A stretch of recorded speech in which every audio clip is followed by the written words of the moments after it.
You're listening to the Storyy Time podcast.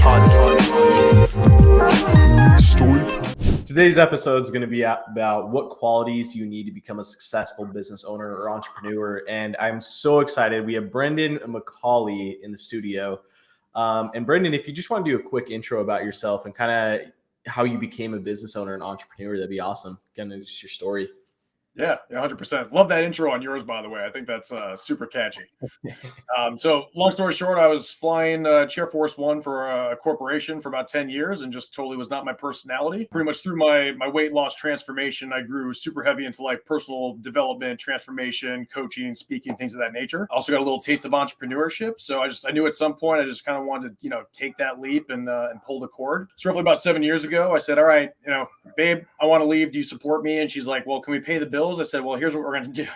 So we're going to cash my 401k and I can guarantee 3 months we're totally good to go. And then from there, it's game on. Let's make it happen. And so I guess fast forward 7 years now, super excited. We have, one product that's been our flagship and, on a pretty big mission to transform the lives of 50,000 speakers and coaches over the next couple of years. So it's a very high level crafted thing and we can certainly dive into it a bit more. Yeah, that's awesome, man. And something that I love about you is your voice is very powerful. You mentioned with personal development and speaking, we help a lot of content creators, right? So obviously I'm going to ask some of those questions. Was your voice always that way, or were there books, something that you read to get your voice so powerful when you speak? And I appreciate that. Thank you. Yeah. So when I don't know if I say so powerful, but one thing I will say that did tremendously help. And especially if you're a business owner, 80% of it is really your confidence, how you come off, how you present yourself. So Toastmasters for me, dude, that did wonders. Sorry, so to just kind of set the frame. So Toastmasters is an international public speaking organization. So they're pretty much throughout the entire globe. And basically, very regimented, very formatted. And the concept is that you basically come up in a group of individuals, peers, colleagues, things like that. And they teach you how to speak. So just a quick little side note. So I will say, I remember the first time I came in, I was wearing a shirt that was literally the color of your background. So it's this light purple. Oh, nice. Yeah. This first time that I'd ever really, the only thing I knew was that I had a message, the audience was going to hear it, and I was just going to ramble off. And of course, they give you a good 4 or 5 minutes just to get up there. And by the time I sat down, dude, it looked like I was standing in shoulder high water of just straight nerves and sweat. So needless to say, one of the more embarrassing times and, those learning curves as a business owner that, when you're going to put yourself in front of an audience, you learn how to overcome. But I will, you go through about 3 to 4 years of that and then you learn, okay, what to do, what not to do. And dude, even in the conversation of what we're having now, that's full entrepreneurship. Like the more times you fail, eventually you learn how to get it right. Yeah. And there was something I wanted to talk about too. So you mentioned you took that risk of cashing in your 401k and going for it. A lot of business owners and entrepreneurs that want to be a business owner don't understand there's a lot of risk, or you got to have some sort of risk. For me, it wasn't money. It was more time, and it was a side thing for me. And then I was able to go full time eventually. So more that entrepreneurship. But what other risks have you seen other entrepreneurs have to take? Because time is a big one. Money for you. Is there anything else? Yeah, I'd probably say those are really the two of the biggest things. So I'd probably say some of the risks come from not implementing the things that I've now learned are critical if you really want to be successful. So yeah. I think and I want to kind of go over what some of those things are, but if you don't do these things, you're at a much greater risk to eventually fail and be part of those statistics where 85% of businesses within the first year fail. And then about 80 to 85% of those that do make it fail within the next 5 years. Yeah. So had I known this first going in, it would have been tremendously helpful. So I'd say first and foremost, there's a massive difference if you're going to say, hey, I'm just going to start a business for the sake of generating some cash flow. And that's fine. Yeah. If you want to have a fancy hobby on the side, if you want to do something just for a little bit extra cash, a couple hundred here or there, maybe a couple thousand, like totally cool. But if you really want to do something that's going to be long-term sustainable, and you want to live that luxurious lifestyle that we all think entrepreneurship is with, hey, I'm going to go on the plane with my, my hot wife, and then I can go like vacation over here, and I've got a massive team, and I've got a social media team, then I'd say first and foremost, you need to have something that scares the shit out of you, but also excites you. So for mine, my trigger, I went to a mastermind with this guy, Mike C. Rock, really cool dude. Love Mike. He's one of our clients. Yeah.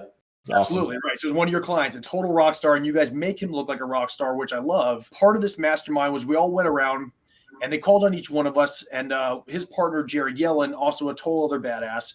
He said, guys, what's your moonshot? And for me, like I had a general concept of where I wanted to go. And I think just as, for a lot of entrepreneurs, the risk you run is that you have a general idea of where you want to take this, but not something that's like over the moon, that when you talk about it, other people are excited to hear it. Yeah. And so I wrote mine down and I was like, okay, I'm going to help XYZ do this, blah, blah, blah. He's like, no. You need to add a 0 onto that number, dude. Try it again. And I was like, okay, so I'm going to help 50,000 speakers and coaches launch a 5-day challenge by 2025.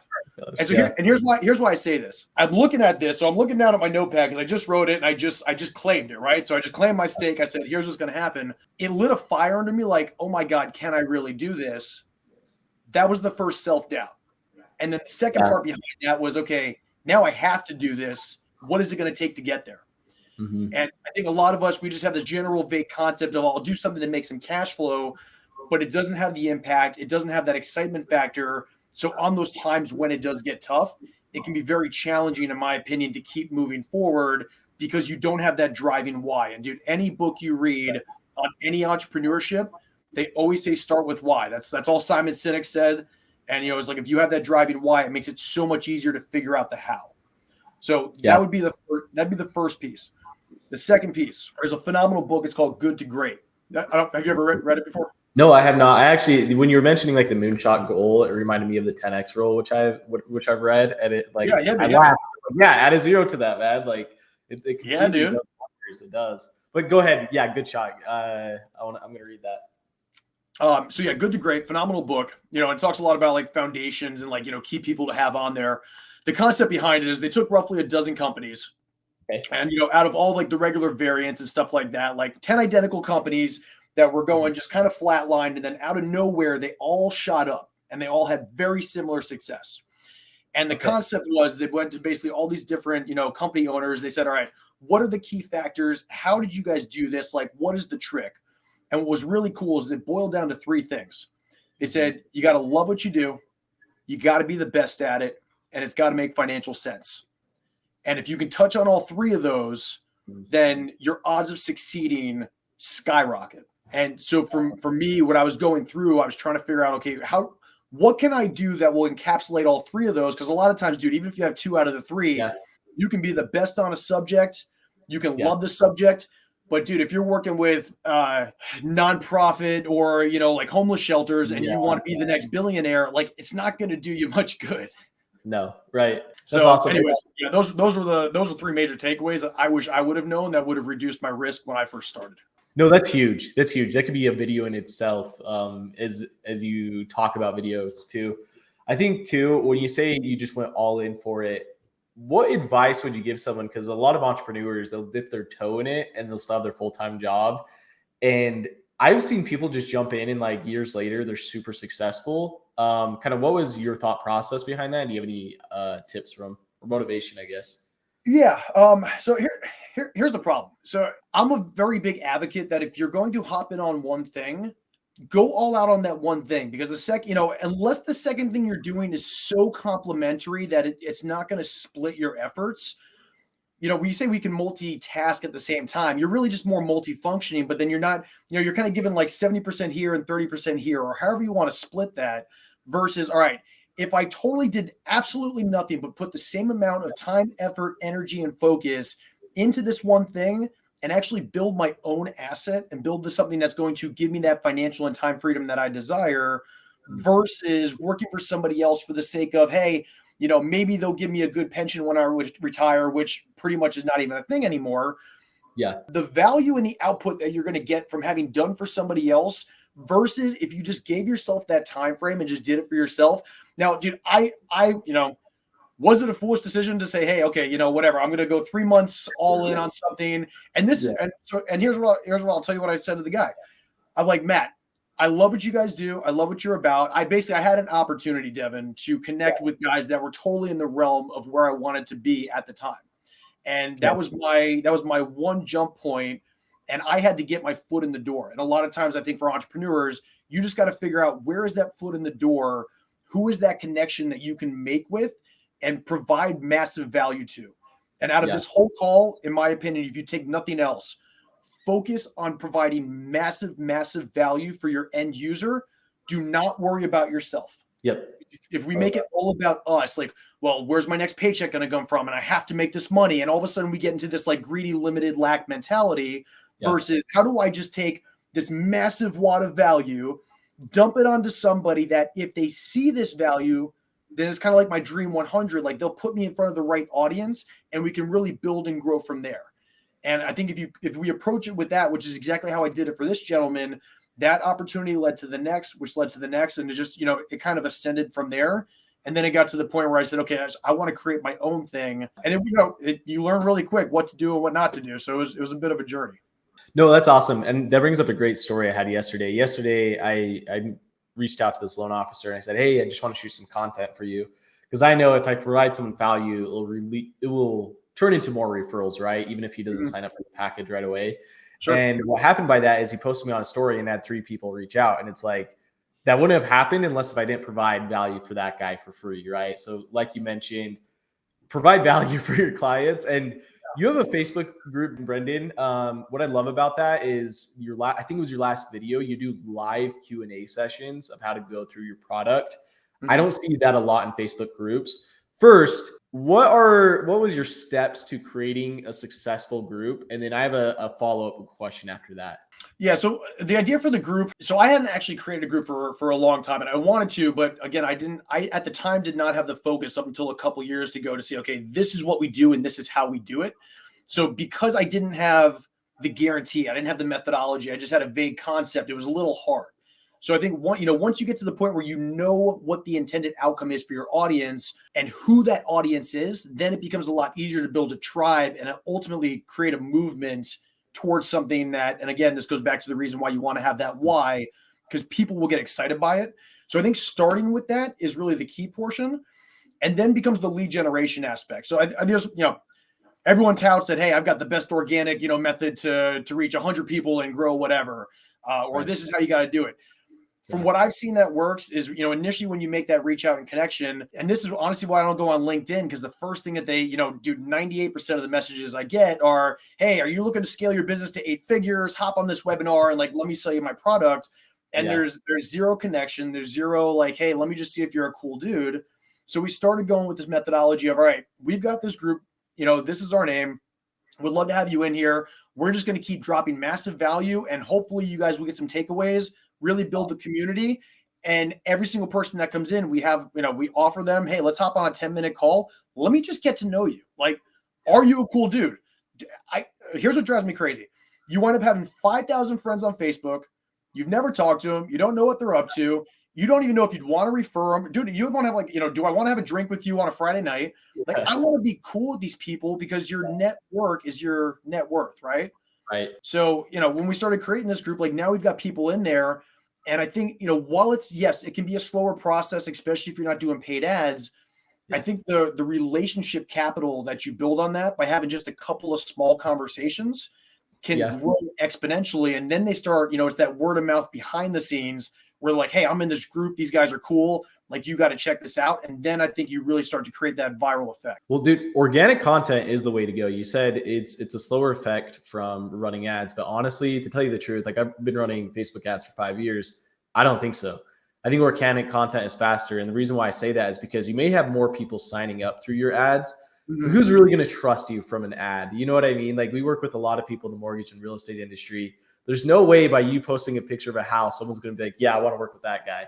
There's no way. So you're talking about. Yeah, he's the man. Oh man, I got to chill with him. Did you see how beautiful that house was? That's it. That's who I need to be working with, right? That's not how it works. So I think you building that group is so powerful. This is a funny question because I get LinkedIn messages too. And what I've been doing is instead of trying to get their business, I say, hey, we provide a free trend report every week. Would it be cool if I added you to that and got some feedback from you? That's kind of how I do my approach on LinkedIn because I really want to establish these relationships. Do you have any advice that first, what annoys you on the messages you get from LinkedIn and what messages would you like to receive? Because I think we get in our heads and we say, yeah, they might want to get to know us, but do they think I'm being slimy? You know what I mean? So Yeah, I mean, the first ones that just come out of nowhere and like literally the message just says, "Hey, I've got the best thing since sliced bread. Like, you should check it out, and like, here's what I've got for you." And I'll be. I mean, can it work? Sure. There's been a couple times where I was looking for something in particular. They hit me with it. I'm like, all right, whatever. Let's just see what you got. We'll hop on a call and see if it makes sense. And I have had one or two where they were relatively compelling. So, hats off. That's awesome. But at the same time, like, dude, if you shoot me a message and it just seems like you legit care, want to have a conversation, I don't ever want to assume that just because somebody hits me in a certain way that they can't be valuable or that there can't be a value exchange or that we can't become good friends. And I have done that with, a number of folks. But at the same time, if you're just going to just one-off message me just like you do everybody else, I'm probably not going to pay attention to you. So I think a little bit more of a direct approach. And this is how we do it for ours. Like, I'm not the one sending out messages, and pretty much, business owners that scale to a certain point, you have people on your team that say, hey, here's how I would like to come off. Right. And then we'll extend that to an actual physical conversation like this, because I want to be a smart business owner and leverage my time. I think if somebody hits me like that and says, hey, Brendan, you've been up to some really cool stuff. Here's what we're looking to do. Can we potentially collab? Can you share concepts? Whatever that's going to be, I'm going to be a lot more receptive. And I have no problem hopping on a quick 15, 20-minute call with somebody. And if we hit it off, awesome. Let's see what happens. That's awesome. So I got connected to you through Mike and Connor. So if I were to message you, let's try to break it down. What would you like to see that message? And I think I got one takeaway from you is do something that you both can get value out of it, like a podcast, like offer maybe for them to be on a podcast episode and we'll give them free content after the episode. What would that message look like if I messaged you? What would get you to hop on a call with me just to meet each other? Not even to know about our businesses, just to meet each other. So right off the cuff, like, if you were to send me a message, hey, Brendan, I see we run in very similar circles. We've got a number of mutual connections. You're into the personal growth and development. I see you've been into challenges doing like big stuff in the marketing.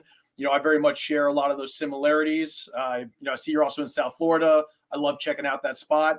I'm always down to hang out and connect with cool, like-minded dudes. Would you be open to hopping on a 15-minute call and seeing, just how we can kick it? Yeah, see, that's awesome. So it's funny because I ask that too, because sometimes I'll send like, a little, it doesn't sound like that. It sounds a little bit boring. So just knowing that you can get in depth and know about your customer before you reach out to them. And yeah, sometimes they say it's a numbers game, but if you were to really research like who Brendan was and then send him a message about like all his activities, he's more likely going to be to respond. So I love that. Let's talk about your Facebook group, the Launchpad. So it's super interesting. If you want to just share what that is and what you're trying to accomplish with the Launchpad too, that'd be awesome. Yeah. So I'll kind of explain the concept like behind the Launchpad piece and then, why we're growing it that way. So initially, do you want me to break down kind of even like why we started it and then like what goes into it? Yeah, I think that'd be awesome. I think for everybody to join it too, that'd be great. Yeah. So here was the challenge. And I'm going to go through the backstory because there's probably a lot of entrepreneurs that are in this same exact spot. So you have some type of like talent, skill, knowledge, ability, like you want to get it out there, but you don't really know like, okay, how do I turn that into a service, something that people will pay me for, more importantly, something that, I can get paid well for and is also scalable and is not going to suck up all my time. So the first thing I did was I said, okay, well, I know speaking coaching is my thing. So Devin, dude, I ran out there and then after I got my master's, I'm like, okay, I need to make the jump, but I have 0 certifications. So I got certified under everything under the sun you could possibly imagine. So I started super health and fitness, and then I got speaker certified, and I do all these at like different times. And then within like a 2-week time period, I get like whatever it is, 8 plaques that arrive at my house. Okay? And I'm sitting there with all these plaques and I put them on my bed. I'm like, okay, this is badass. They're going to look great on my wall. What do I do with all this? And like, and there's a lot of people that are in that same spot, right? So you get certified in this, you get all this. You're like, great. How does this translate into a new customer? How does this translate into now I can change somebody's life? So as I went through that, I had vague concepts of where I wanted this to go. I knew I wanted to leverage software because software is scalable. I knew I wanted to have some sort of aspect of coaching. And I knew in some way I wanted to include like, the tech side because I love organization and systems and backends. And like, that's just what I geek out over. So I figured, how do I put all this together? So for a number of years, when I started, playing entrepreneur and I left the corporate job, that would kind of be my spiel. Hey, I do back-end systems. Like I can help you scale and like grow and set all this stuff up, which is cool. Like a few one-offs, but it's not really punchy. It's not really like sexy. And so I kind of went back and about 2 years ago, I'm like, okay, who's my ideal audience? Well, I love speaking. I love coaches. So let's go with coaches and speakers. That's what we're going to talk to. Yeah. Okay, so what's their pain point? And if you're listening to this, please go through the same kind of exercise. So who do I love to work with? I said speakers and coaches. Well, what are they struggling with?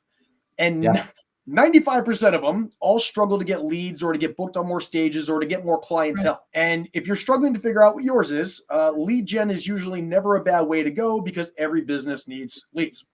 So I got my audience, I got what I wanted to offer, and I said, okay, well, what's the vehicle that's going to help me to do that? So I went back to what I used to do with the physical fitness. And Devin, we used to run challenges all the time. So we do push-up challenges, squat challenges, and people would be like, oh, cool, when's the next one? They get all, hyped up.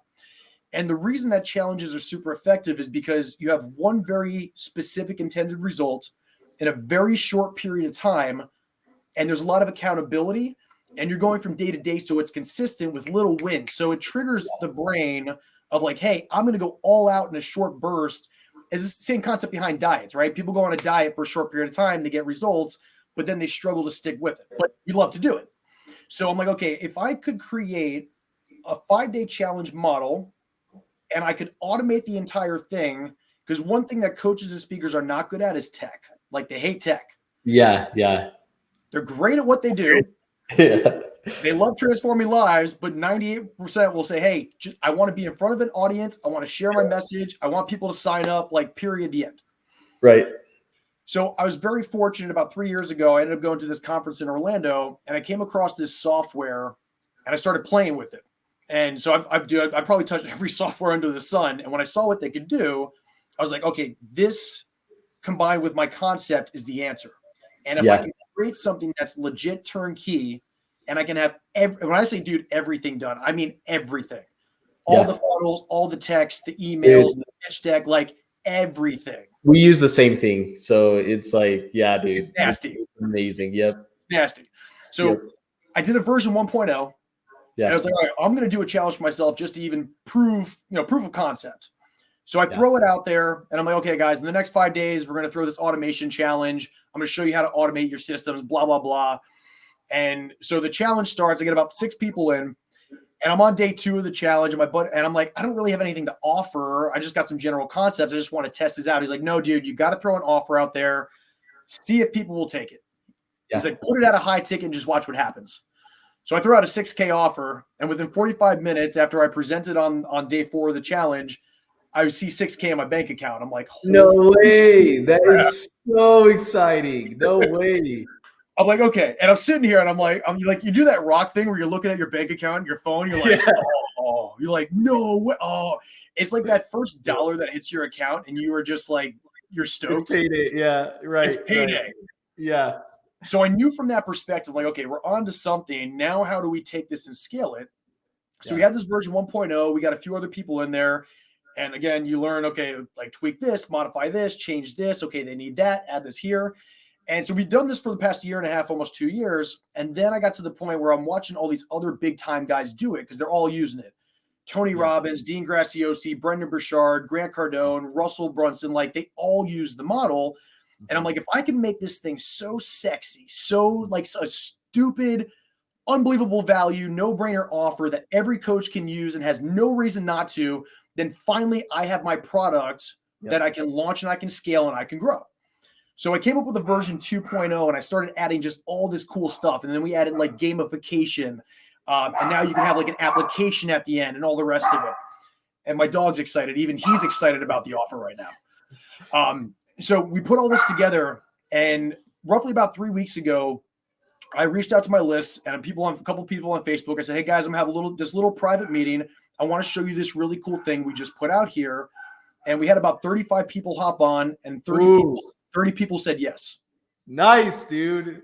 And dude, that was sick. So right now, so the overall mission, Devin, just to share, is that we want 50,000 speakers and coaches to launch a 5-day challenge by 2025. So that's the goal. And so to throw this out here and have, those people come in and say, okay, I'm going to commit to this. I'm going to do this. The coolest part, and like the reason as we kind of tie all this back in, having your why, like what ignites me is not the initial payday that we get. It's not the ongoing revenue. Don't get me wrong. I'm stoked because I know this is going to be awesome.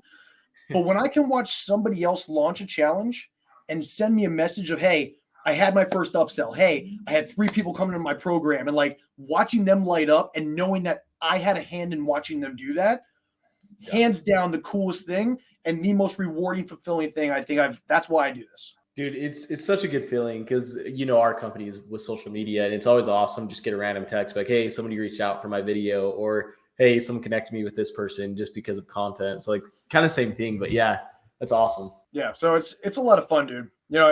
There's always the headaches and just like the crazy times and the scary parts that come along with it. And there's been so many times like this close where I'm like, okay, do I go get a job? Like, do I do this?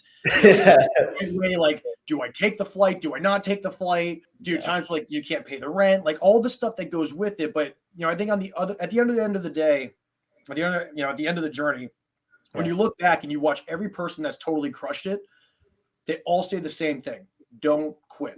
Yeah, I think it's awesome, man, because like you have a very successful track record, and like entrepreneurs that or want to be an entrepreneur, hearing someone like you say that, or hearing anybody that has like a successful business, like it means a lot because they're facing it too. You know what I mean? Yeah. So and and even when you first get started, man, I remember I was at my cubicle, and the day that I told so I give my boss a 90-day leadway just to make sure that I can make a smooth transition and they can fill my role.